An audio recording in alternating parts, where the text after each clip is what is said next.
दोस्तों आज हम फ्लेक्सी कैप फंड के बेसिक्स के बारे में जानेंगे, साथ ही जानेंगे कि फ्लेक्सी कैप फंड कैटेगरी क्यों लॉन्च की गई। पिछले वर्ष सेबी द्वारा एक नई म्यूचुअल फंड कैटेगरी लॉन्च की गई। यह कैटेगरी है फ्लेक्सी कैप कैटेगरी।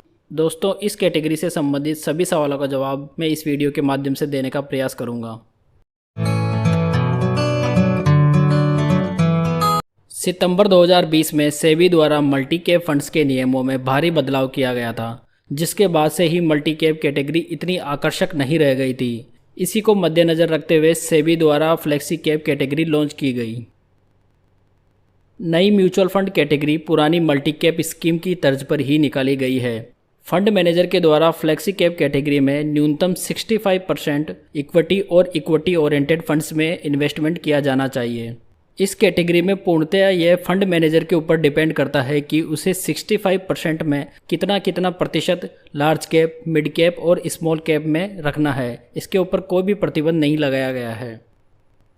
जैसा कि दोस्तों मैंने वीडियो में पहले बताया है कि सितंबर 2020 में मल्टी कैप कैटेगरी के नियमों में बदलाव किया गया था। अब नए नियमों के अनुसार मल्टी कैप कैटेगरी में न्यूनतम 75% इक्विटी और इक्विटी ओरिएंटेड फंड्स में इन्वेस्टमेंट होना जरूरी है। इस 75% के इक्विटी पोर्शन में लार्ज कैप, मिड कैप और स्मॉल कैप तीनों का बराबर योगदान होना चाहिए, यानी कि 25% तीनों में न्यूनतम इन्वेस्टमेंट करना ही है।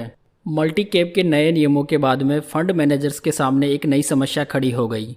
चलिए दोस्तों इसे एक उदाहरण की सहायता से समझते हैं। मान लीजिए एक XYZ मल्टी कैप फंड है, जिसमें कि फंड मैनेजर ने लगभग 40% तक का हिस्सा लार्ज कैप फंड में रखा हुआ है।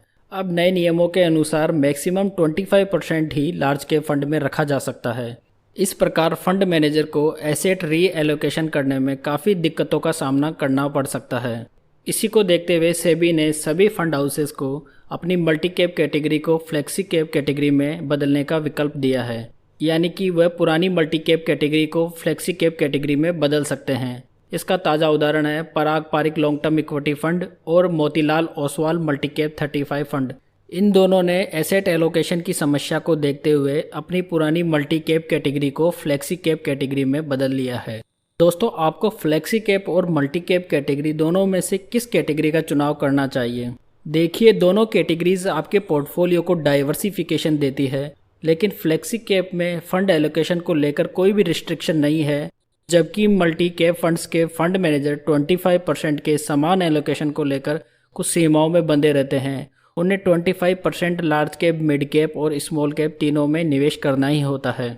फ्लेक्सी कैप कैटेगरी में हो सकता है कि आपके पोर्टफोलियो को प्रॉपर डाइवर्सिफिकेशन नहीं मिले। इसमें फंड मैनेजर किसी एक कैटेगरी के फंड्स को अधिक वेटेज दे सकता है। एग्जाम्पल के लिए अगर आपकी फ्लेक्सी कैप कैटेगरी का फंड मैनेजर 65% के इक्विटी पोर्शन में 50% लार्ज कैप में इन्वेस्ट कर देता है, तो आपकी mutual fund category flexi cap category के बजाय में लार्ज कैप कैटेगरी अधिक नजर आएगी। दोस्तों इसके लिए चाहिए कि आप अपने रिक्वायरमेंट्स और गोल्स के अकॉर्डिंग ही म्यूचुअल फंड स्कीम चुने जो कि आपको बेस्ट सूट करता हो। दोस्तों अगर यह जानकारी आपको इन्फॉर्मेटिव लगी हो तो प्लीज़ वीडियो को लाइक करें, कमेंट करें और चैनल को सब्सक्राइब करना ना भूलें।